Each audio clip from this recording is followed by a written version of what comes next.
Blow your grill, show your skill. You want more? Hold your steel. You want more? Unload text. You all can feel. Raw deal. You all peel. Run for the hills. Run for your shield. The battlefields blasting at will. Smoke dog, you know my name. I'll be the same. Hey guys, how's it going? It's BASE45 here. Haven't made a tutorial in a while, but here we go. Everyone keeps asking how I line up my stencils, and I've mentioned it in the general stencil spraying video, but I mentioned how I do it, and basically how I line up my layers so perfectly is the process I make my stencils in is every layer fits inside the next layer, so they all kind of share similar shapes and stuff because you're overlapping a lot of the same shapes. It's just you're doing it in a different shade because that portion of the stencil is supposed to be a highlight versus a shadow, so you have to do the same shape over and over and over again because it's going to be black, then gray, then white, because ultimately you want it to be white, let's say, but you're still going to have to progress through those layers. So basically the common shapes that are throughout the design, I just line them up and then there you go, the stencil lined up. But sometimes you can't do that. There's no common shapes to line up.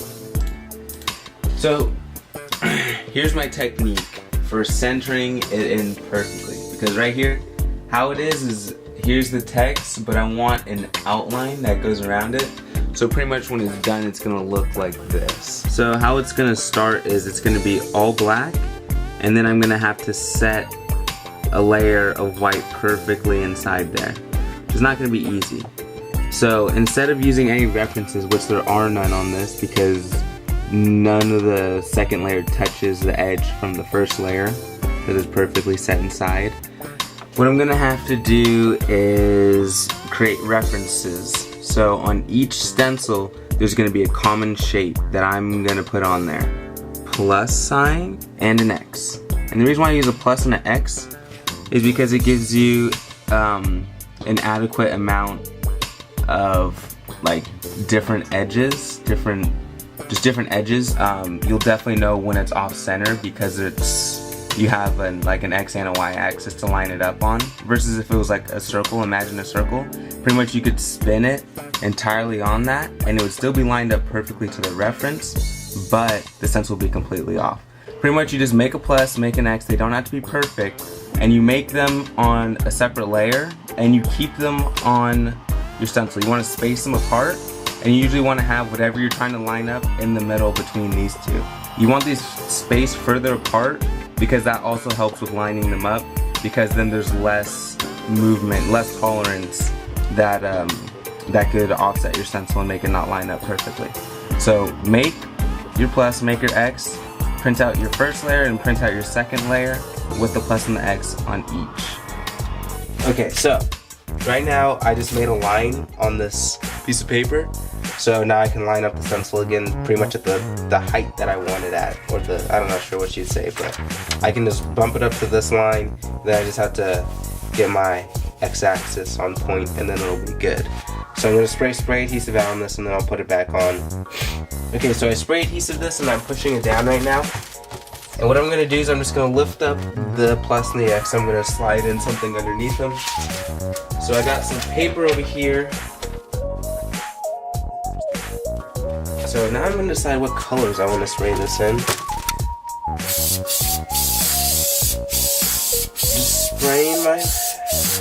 Just spraying the stencil.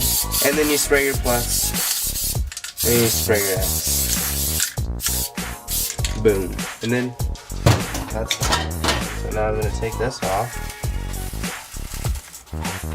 And make sure you hold down the paper back here because you want it to stay in place. You don't want it coming up with the stencil.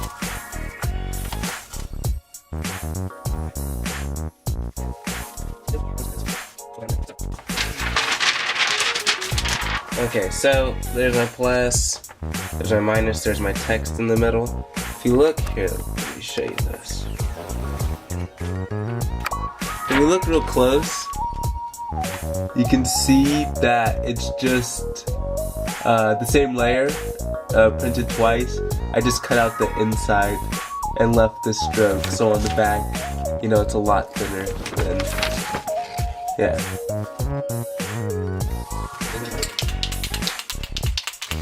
And in this layer, you don't have to spray the plus or the X because they have already served their purpose. They got your stencil nice and lined up. Uh-oh, that doesn't look good at all. I may have funked it up.